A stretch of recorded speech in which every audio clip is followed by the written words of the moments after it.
On this episode of Assignment Discovery, explore the Book of Life as scientists read our genetic structure, witness the complex and controversial aspects of the Human Genome Project, and finally learn about the DNA chip and how researchers may be getting closer to curing many deadly diseases. And for lesson plans on the science of forensics, go online to discoveryschool.com.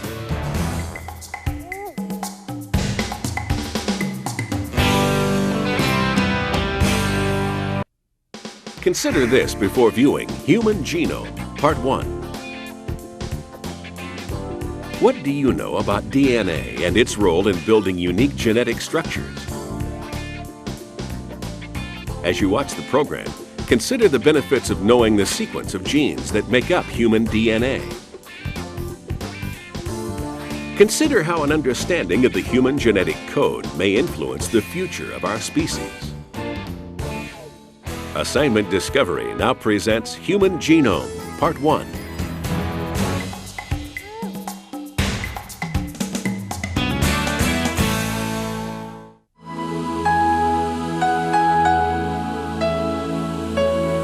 The human form is the remarkable product of millions of years of evolution. Only in the last blink of an eye have we started to understand the wonders that have shaped us.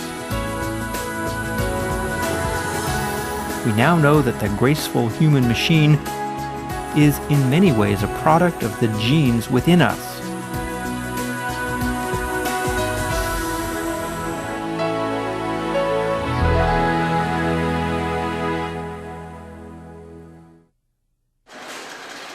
Over the past decade, scientists and labs around the world have mounted an all-out effort to read our entire genetic blueprint. Efforts in private industry and in government-sponsored labs have paid off handsomely, as researchers have almost completed decoding the entire human genome. In the United States, Francis Collins heads the federally funded part of that effort, the Human Genome Project. The human genome is basically all of our DNA, the complete instruction book. Every organism has a genome. Bacteria do, and roundworms do, and flies and yeast and dogs and cats. Ours happens to be 3 billion letters long. It's arranged onto chromosomes, but when you're talking about all of it, you're talking about the genome. The Human Genome Project is the attempt to define the complete genetic code, the 3 billion letters that contain all the information about human heredity. From the keratin in your hair, to the hemoglobin in your blood, to the smell receptors in your nose. All that's written in the human genome, and we want to read it out so we know the parts list. Human beings are more than simply the sum of all those parts, but those parts make up the basic building blocks of our bodies. We are made up of 100 trillion cells. Inside nearly every one of those cells lies a natural memory bank, more compact and efficient than the best computer chip. The living human memory chip is composed of 23 pairs of chromosomes, microscopic threads of life. That's where our genetic code lies. Each chromosome is made up of a single, seemingly endless strand of a material called DNA. If the DNA in one single cell were unraveled and laid out straight, it would stretch for nearly 6 feet. Most of that DNA doesn't seem to do anything at all, but about 5% of it carries coded instructions. As scientists read that code, they expect to find about 50,000 words. Each of those words is a specific instruction for building one small part of us. Each instruction is called a gene, shown here in purple. Nearly 50 years ago, James Watson and Francis Crick discovered how these simple threads of DNA orchestrate the secret of life. They found that DNA has a hidden structure that makes it ideal for carrying information and also ideal for passing it along from one generation to the next. A DNA molecule can be unzipped down the middle, and from each half, a perfect copy can be formed. That's how the information on DNA passes along when cells divide, and how the information is moved from one generation to the next. DNA is this fundamentally interesting and important molecule. It is if you want to talk about the center of life, it's got to be this molecule, because it does, after all, play the tune that the rest of biology dances to. If you want to think about it in musical terms, you could even say, well, DNA is the score, and we are reading the musical score for human beings, and that's pretty heady stuff. A DNA molecule is shaped like a twisted ladder, a double helix. The legs of the ladder aren't remarkable, but the rungs are. That's where the tune of life is written. At first, that melody doesn't appear to be very interesting. It's composed simply of 4 notes, A, T, G, and C. Those letters stand for DNA building blocks called bases. These bases pair with one another to form the rungs of the DNA ladder. A always bonds with T, C always bonds with G. Our entire genetic code is written in this simple language. It's like an encyclopedia written with just 4 letters, and it's 3 billion letters long. To gather all this information into our cells, the DNA is wrapped around proteins, bundled up, and then coiled up into 23 pairs of chromosomes. Our genetic information lies on those chromosomes. The chromosomes are the volumes that make up the book of life.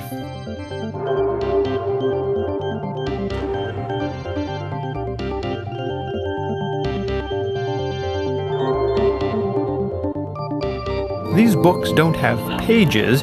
Each volume contains a continuous stream of information.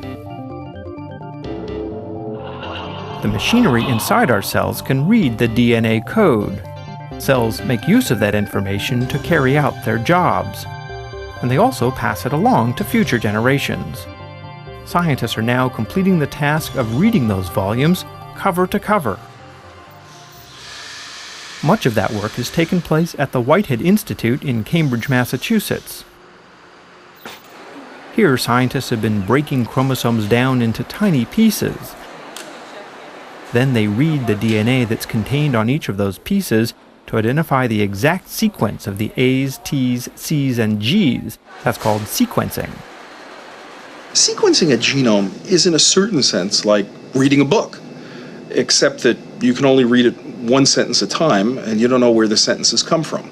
So it's like taking a book, shredding it up into lots of copies, scattering it on the floor, reading the sentences, and patching it back together.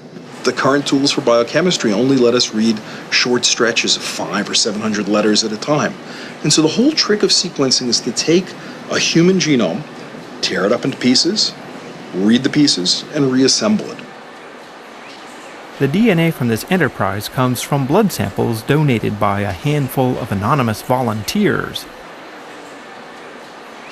Everybody is 99.9% identical at the DNA level.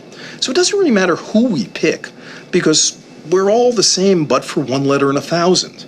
So when we talk about the human genome, yeah, it's true we're all a little bit different, but we could sequence anybody in this world and largely entirely get the same basic information about the parts list. It's possible now to generate millions and millions of letters of sequence per day. In the course of an hour's television program, 600,000 new letters of DNA have appeared from the national databases. Access to the sequence is no longer the rate-limiting step for progress. We have more sequence in a way than we fully know what to do with, and researchers are instead focusing on developing new and better methods to do things with that sequence. Our DNA sequence is mostly the same, one to the other.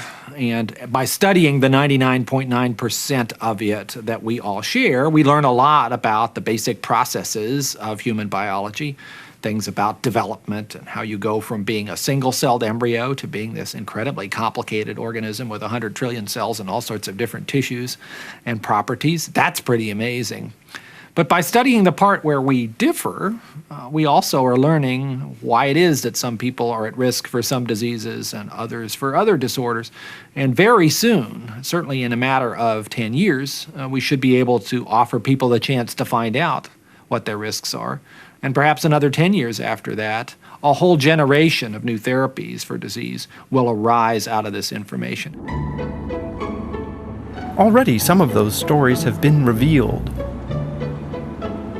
Limone sul Garda is a small village in the Italian Alps. The people of this town look like ordinary folk, but a few lucky people here harbor a secret in their genes. This trait, passed from one generation to the next, lifts their worries about heart disease. Felicita Fava is one of the lucky few. She's 76 years old and eats whatever she wants.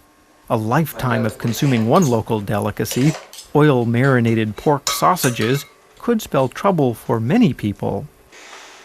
But not for Felicita. Her doctor checks her blood vessels using ultrasound. Hers are remarkably clear. Many women of her age have vessels that are clogged up with cholesterol, reducing blood flow to the brain and increasing the risk of heart disease and stroke.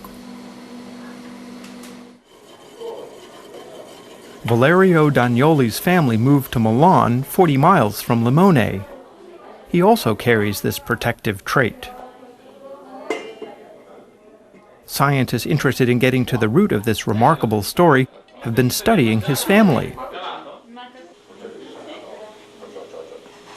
Doctors checked cholesterol in Valerio's daughter Valeria and found that she inherited this protective trait, so she doesn't have to think twice about cholesterol. Neither does her brother Marco. In this fortunate family, another generation is on the way. Marco and his wife Paola are expecting their first child. Scientists came to realize that their healthy blood vessels result from a simple inherited trait, and anyone who carries that trait has a 50-50 chance of passing it along to the next generation. Thanks to some remarkable scientific detective work, doctors tracked down the precise genetic code, the gene that's responsible for this trait. They call it A1 Milano. Its secret lies inside Marco's cells, somewhere on his 23 chromosomes. But where? By studying the Dagnoli family and others, researchers tracked down a bit of genetic code that's passed down to people who inherit this rare trait.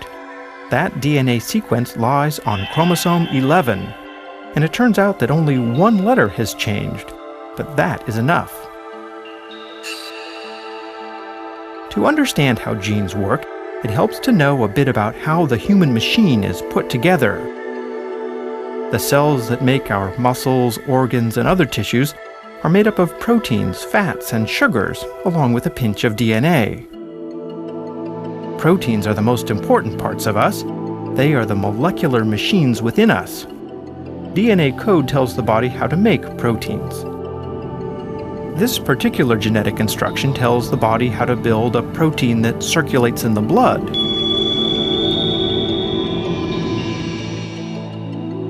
Proteins are made of a string of building blocks called amino acids. There are 20 amino acids, which make up our proteins by being combined in different orders. The order of those amino acids is dictated by the code written in our DNA. Each amino acid is written with a 3-letter code. In Marco Dagnoli, a single letter of the genetic code has been changed. As a result, the 3-letter code CGC, which specifies one amino acid, becomes the code TGC, which specifies another. One little change, but what a difference it makes. That difference isn't obvious until you penetrate deep within a cell.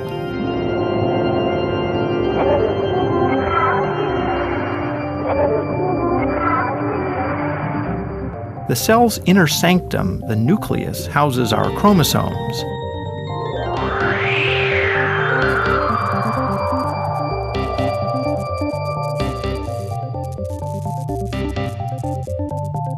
Here, a molecular factory works to tap into the genetic information. Specialized enzymes unravel the DNA, and this machinery splits the DNA ladder in two and reads the code. Enzymes make a mirror image copy of the DNA by matching up the A's, T's, C's, and G's with their appropriate partners. The new copy is called messenger RNA. It carries the code for a single gene. Once an entire gene has been read, the strand of messenger RNA is complete. It moves out of the nucleus into the main compartment of the cell. There, a different set of enzymes takes over. Their job is to translate the genetic code. They read the genetic code 3 letters at a time. Each 3-letter word spells out the code for one amino acid. Other enzymes fetch the amino acid that's being called for and tack it to the end of the growing protein. Amino acids are added one at a time, like pearls on a string, as a protein gradually takes shape. The amino acids determine how that protein folds up, and that folded shape, in turn, determines how the protein will work. Change just one amino acid, and you can change the shape of the whole protein, for better or worse. Luckily for Marco and his family, when their body reads this code, it makes a protein that turns out to be very adept at clearing cholesterol out of the bloodstream. That protein is just one out of the tens of thousands that make us who we are. Individually, they seem insignificant, but altogether they create the mystery and the beauty of the human body. Some genes tell our cells how to make the proteins in our muscles. They give us the freedom to move. Others govern the building of our skin. Still others can react to light. Those are the proteins in our eyes that give us the gift of sight.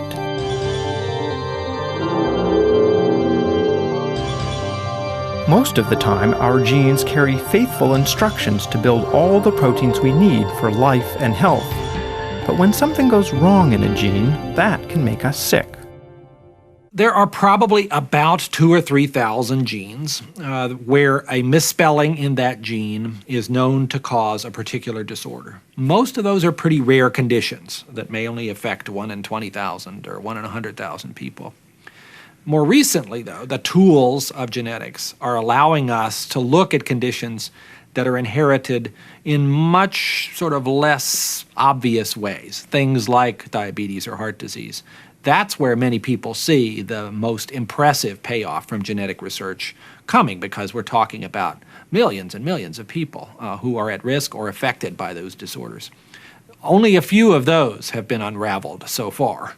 But we're going to see in the next very short number of years that frontier being blown wide open by the ability to use this instruction book that's getting developed right now and information about misspellings and variants in that book to draw these associations and unravel those mysteries. Biologist Alan Wilson realized that he could use DNA samples taken from people all around the world to figure out how we are all related and where we all came from.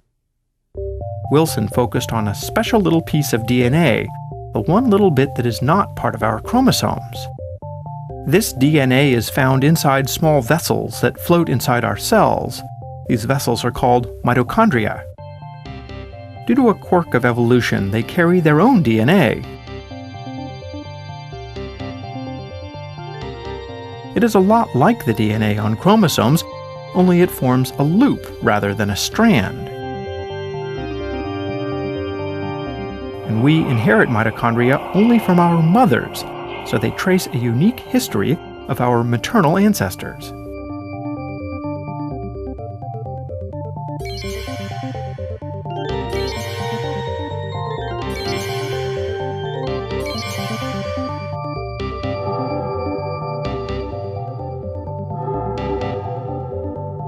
Slowly over time, the DNA in mitochondria develop small glitches, mutations, not enough to harm them, but enough to be noticeable.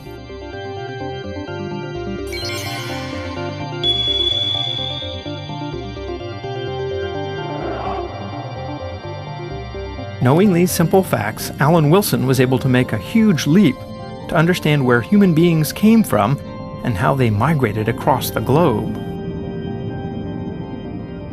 Human race is essentially one big family, descended from a group of maybe 10,000, maybe even fewer than that, folks who lived in Africa about 100,000 years ago. That's a very short period of time, maybe only 5,000 generations separating all of us on this planet from this common pool of ancestors. Genetics has taught us that. It's also taught us that most of the variation in humanity pre-existed in that original ancestral pool. And so most of the variability amongst us is variability that you find in every ethnic group, in every population. And the differences between ethnic groups and populations are actually only a very minor component of human variation in general. In the future, we're not going to evolve randomly. We're going to evolve in a directed manner. We're going to take control over our own evolution.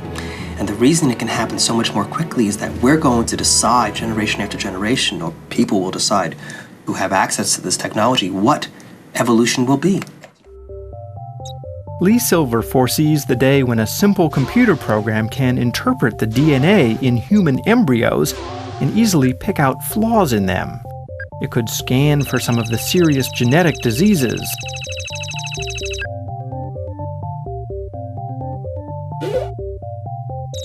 A computer program could also look for genes that simply increase the odds of developing a common ailment, such as cancer or heart disease.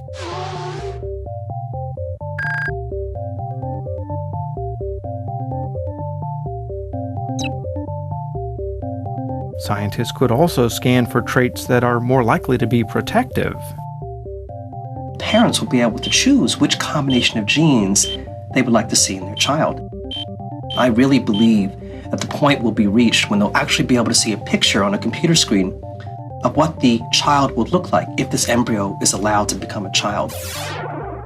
It might be tempting if it were possible to give your child a gene like the one that protects the families in Limone from heart disease, but would it really work? Francis Collins has his doubts. How would you actually go in and make that change without being absolutely sure that something hadn't gone wrong and you'd actually changed a few other places in the genome at the same moment without meaning to? We have no technologies that are that kind of surgical correction of a single letter in the DNA code. We're not close to that. And even if you could do that, what's to say that we won't discover in some future environmental circumstance that change is actually bad for you in some environments. Maybe it helps out if you happen to live in Italy at the present time, eating the diet that they're eating. But maybe in some other circumstance, that variant would turn out to predispose you to Alzheimer's disease or diabetes. We don't know that. Marco and his wife Paola are simply letting Mother Nature take her course. It's a healthy boy. And yes, he carries the protective trait that makes this family notable. And with this child is born a reminder. We don't need to manipulate our book of life to appreciate the awesome power of the gene.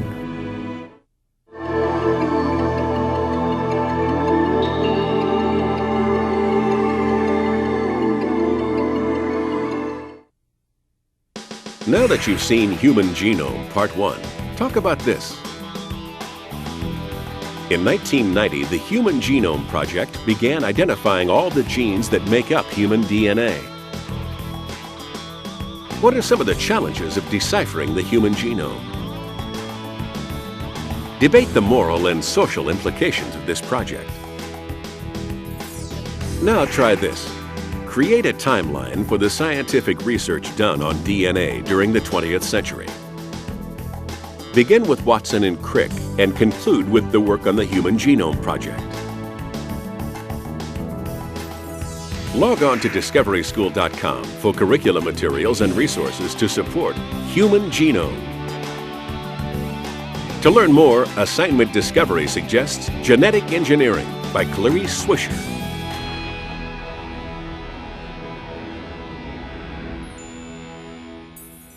Consider this before viewing Human Genome, Part 2.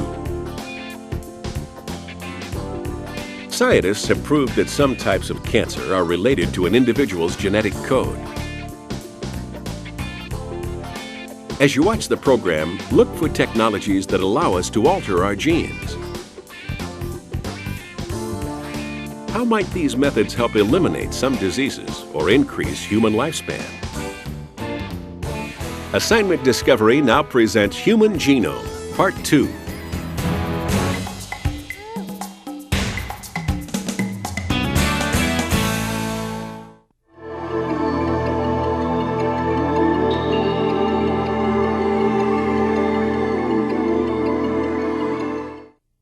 I think the most exciting aspect of human genome research is its potential to cure illnesses that we currently don't have good answers for. And I was frustrated by so many conditions that we don't understand at nearly enough detail to be able to design a therapy that's going to work. And so we run around treating secondary effects and putting our fingers in the dike and hoping that something will pan out without really knowing what's going on. Genetics and the Genome Project offers the potential to open up this black box and shine a light inside, and to be able to unravel what's really going on in diabetes or asthma or schizophrenia in ways that will change the practice of medicine profoundly, fundamentally, irreversibly. Until recently, it's only been possible to study one gene at a time, but now new technologies are being developed to search for thousands of traits all at the same time, to identify genes involved in causing disease and genes that make us susceptible to ill health. Scientists are developing a new technology called DNA chips that can study thousands of genes at once. Here, tiny snippets of DNA are being anchored onto a glass slide so they can be scanned simultaneously. Soon you may be able to walk into a doctor's office and get a blood test that will scan for many diseases and genetic traits all at the same time. Researchers have been hunting down disease genes one by one for the past 2 decades. The systematic search for human genes will vastly accelerate the process of finding genes involved in all aspects of health. We are going to learn about all of those associations of particular genes with particular illnesses. And we're going to learn that rather quickly. The major genetic contributions to the common illnesses of Western civilization, things like diabetes and heart disease and high blood pressure and cancer and Alzheimer's disease, Parkinson's disease, those are going to be uncovered in the next 5 to 7 years. Those genes can be found deep within the cell.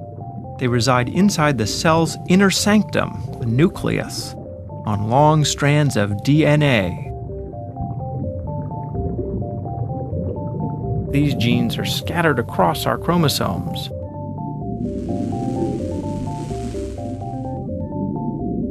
And as scientists explore our genes, they're finding that the common diseases have a strong genetic component. Eventually, they expect to find genes involved in every ailment.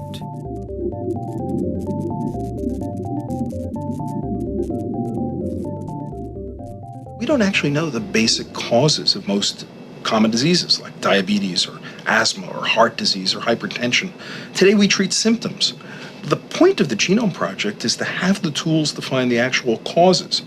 The causes don't guarantee that we're going to be able to make therapies, but the knowledge sure beats ignorance. And so the long-term effect, I think, of the Human Genome Project will be rational therapies and in some cases cures for these diseases. That's pretty much the promise over the course of the next 50 years flowing out of the Genome Project. It's not going to happen immediately, but that sort of understanding is going to transform medicine.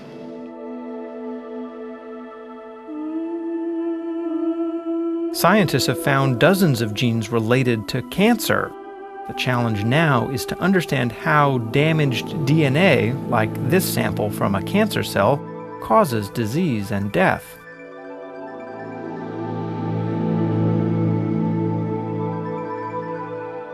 Most cells in our bodies are supposed to grow and divide, but occasionally that growth will get out of hand. A cell will keep dividing endlessly. That runaway growth becomes a tumor. That's cancer. Cancer is one of the most urgent medical mysteries. 1 in 4 Americans will die as a result of malignancies.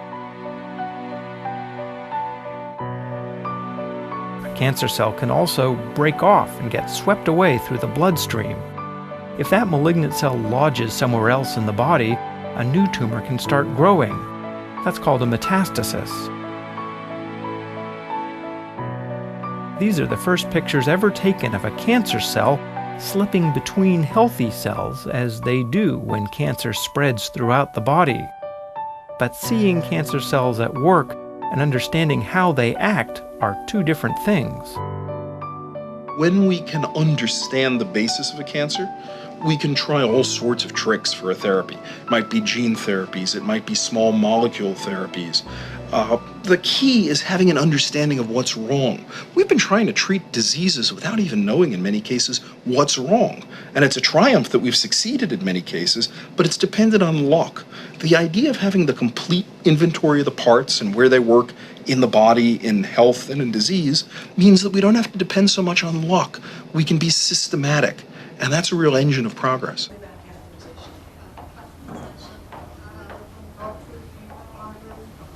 The typical American has a 1 in 3 chance of developing cancer. But some people, like Lindahl Southern, inherit a genetic trait that makes cancer almost certain. Lindahl's mother developed breast cancer at the age of 28 and died 4 years later. I had cancer at the ages of 18 months, 14, and then 30 and 34, I guess. I don't even remember my own. Isn't that sad? You can always put your ear back in. Lindahl's battle against cancer of the jaw left scars on her face. She decided to become a nurse so she could help other people who are living with cancer. Her genetic condition is rare, but it turns out that her disease involves a gene that is central to the story of most cancers. Lindahl's story involves a vital protein that's present in all our cells. It's called p53. These proteins are nursemaids of a sort for DNA.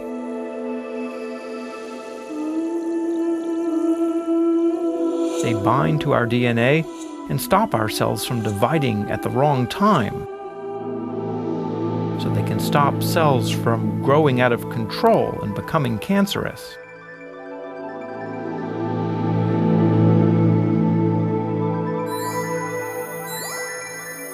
P53 proteins work in concert with other proteins to help maintain cells in a healthy state.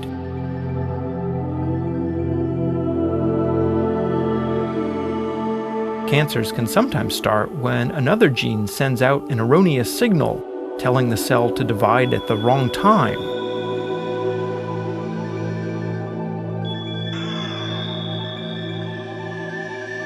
P53 and its helpers can shut off this incorrect signal.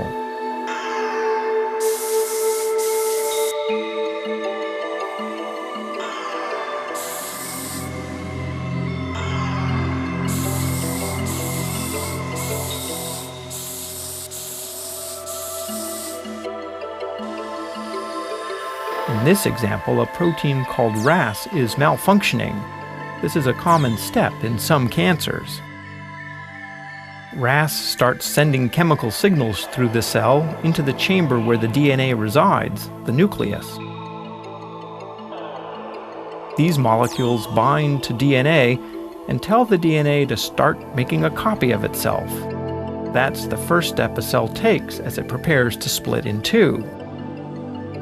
But if it is not time for the cell to divide, another protein will come along. Its job is to remove the chemical signal from the DNA, but it doesn't always win this battle.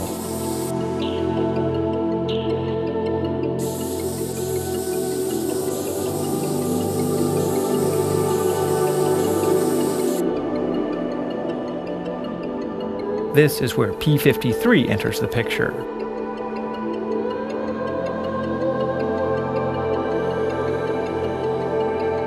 p53 binds to the DNA and activates some defensive enzymes.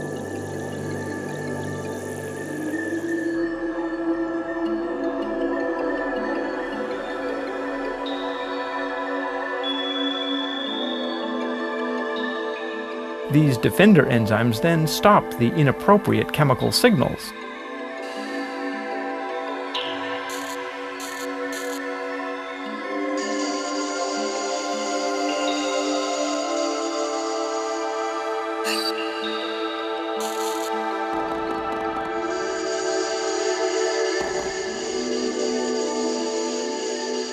If p53 has done its job right, the cell won't divide at the wrong time, and runaway growth, cancer, is halted in its tracks.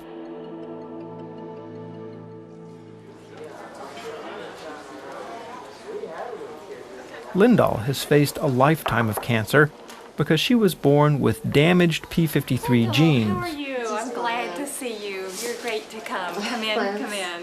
As a result, she has a defect in her p53 protein. So, how are you? Everyone who inherits this malformed p53 is at high risk of cancer. In your situation with mutations in In about half of all cancers, doctors find that p53 doesn't do its job. That happens because the genetic blueprint that tells the body how to make p53 gets damaged. That's a common consequence of aging. In Lindahl's genetic code, just one pair of letters is missing.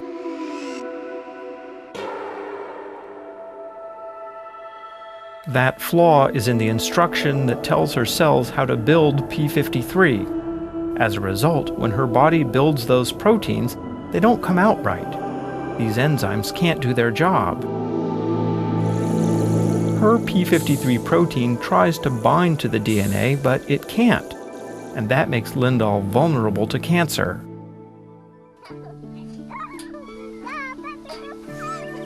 Lindahl has mustered a great deal of strength to fight her cancers and to raise her daughters.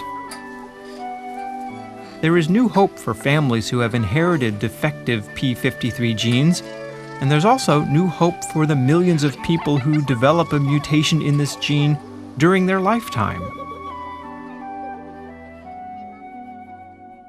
It's been discovered that if you take a normal p53 gene and put it back into a cancer cell that has a mutated p53 gene, that cancer cell will undergo apoptosis or will kill itself, basically. Researchers are trying to figure out how to transplant a healthy p53 gene back into people with cancer. This laboratory has genetically engineered a virus that causes the common cold, called an adenovirus. This one now carries a healthy p53 gene. The idea is to use this virus as a form of therapy, gene therapy. When this virus infects cancer cells in the laboratory, it delivers the p53 gene. And sure enough, once p53 gets into the cancer cells, the p53 stops the abnormal growth. The cancer cells die off. Curing cancer in a petri dish is much easier than curing it in the real world, but medical researchers are now trying.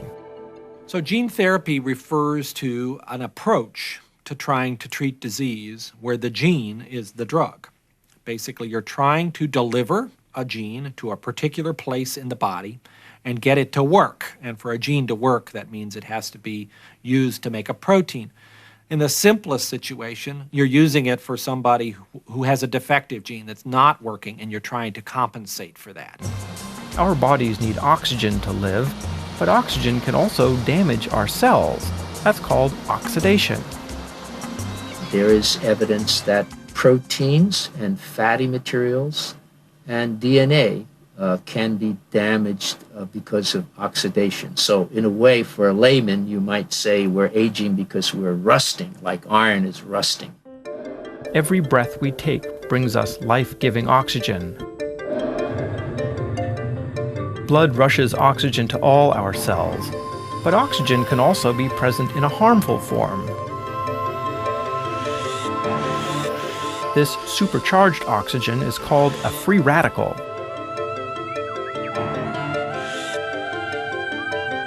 free radicals are very unstable.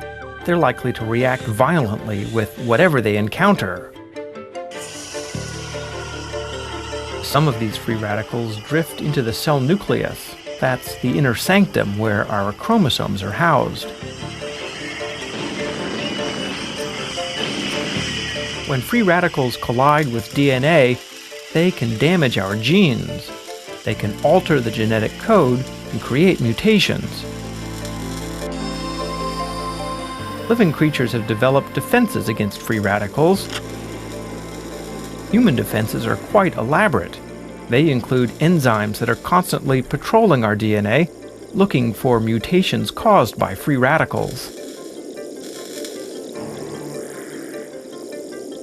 They do a pretty good job of repairing the mutations that free radicals cause.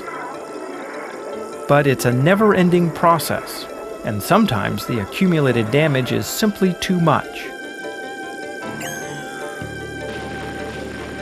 In that case, the DNA nursemaid protein, p53, takes command once again. p53 calls up enzymes that will destroy the cell. It's better to lose a damaged cell than risk that it runs out of control and becomes a cancer.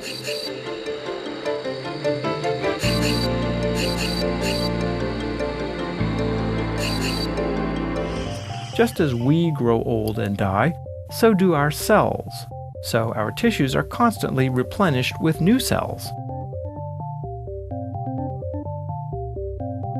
That's useful in places where cells are lost, such as the insides of our blood vessels. When old cells die, neighbor cells can divide to fill the gaps. But as we age, this process slows down, and it can eventually come to a halt.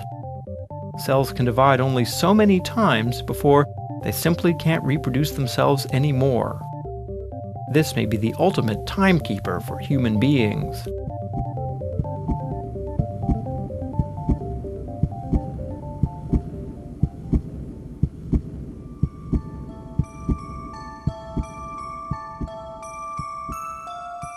A cell is in some ways like a candle. When there's nothing left to burn, the light is gone.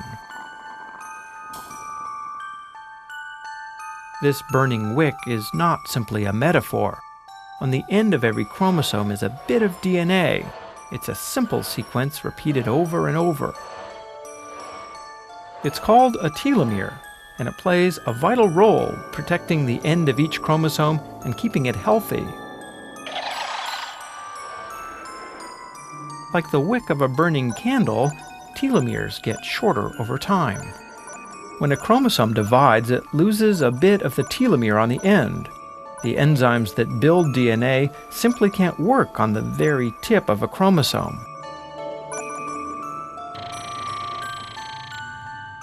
There's a gradual loss of these telomeres from the ends of the chromosomes.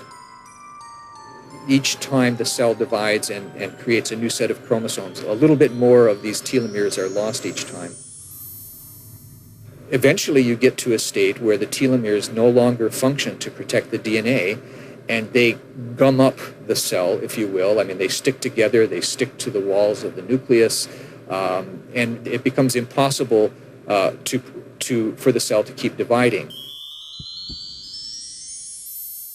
When cells can no longer divide, the clock of life grinds to a halt. The next step for that cell is death. Here in Dallas, Texas, some scientists think that this process plays a central role in aging. So they are avidly studying the telomeres as Ponce de Leon searched for the fountain of youth. We know that aging is genetic.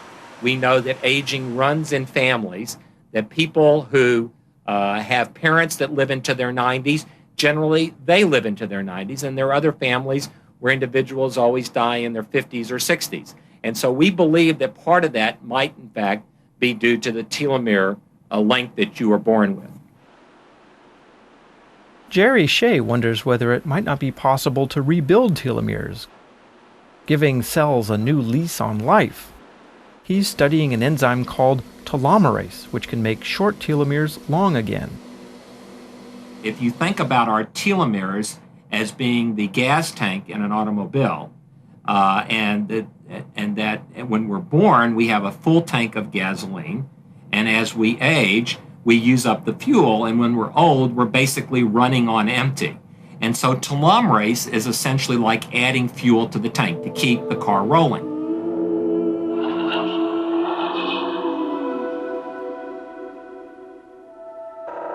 The genetic blueprint for telomerase is on chromosome 5.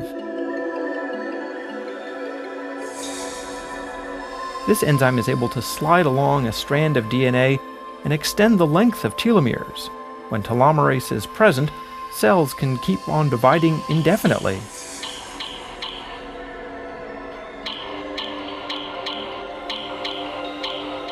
Telomerase is only supposed to work in an embryo.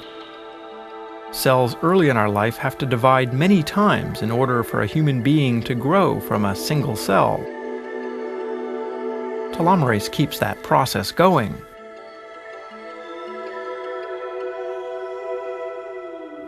What would happen if we were able to tap the power of telomerase to keep our cells growing and dividing indefinitely? Would that extend our lives? Would we become immortal? It's certainly not that simple. The fountain of youth may not be an impossible quest. It is probably going to be much more complicated than fixing a gene here and there if you're really going to talk about prolonging human lifespan to a significant extent. Not to say that in 30 or 40 years we won't see the arrival of some clinical trials trying to see whether the normal lifespan can be extended to some degree. But the notion that we will achieve biological immortality still seems very far out of reach. I think the death rate will continue to be 1 per person for quite a long time to come. We may never see the day when the aging process is stopped, but even slowing that process to expand the human lifespan to 110 years or maybe 120 years has profound implications for a planet that's already struggling under the burden of its 6 billion human inhabitants. If we ever unravel the molecular process of aging, we'll be faced with the question of, should we intervene in the process? Should we make small molecules that delay aging? Should we ever contemplate gene therapies that would produce people who age more slowly? I think these are deep and important questions. They're not fundamentally scientific questions. They're social questions, not to be answered by scientists alone, but by the society at large. We will be able to manipulate more than aging as scientists of the 21st century gain power over the human genome. The technology that could help cure our most dread diseases could also be used to alter future generations. Scientists can tell us what's possible, but it's up to all of us to decide what's desirable as we harness the power of the gene.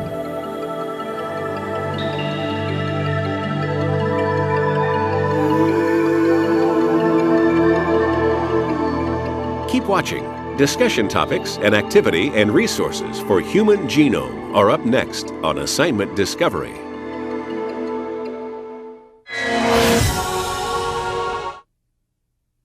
Now that you've seen Human Genome Part 2, talk about this. The protein p53 plays a critical role in preventing cancer. Discuss what people with defective p53 genes or other inheritable genetic diseases should know before having children. What are the genetic risks to their children? Now try this. Imagine you are a genetic counselor working with prospective parents. Prepare a set of frequently asked questions and answers about inheriting a genetic disease or scanning an embryo's genetic code. Log on to discoveryschool.com for curriculum materials and resources to support Human Genome. To learn more, Assignment Discovery suggests the science of Jurassic Park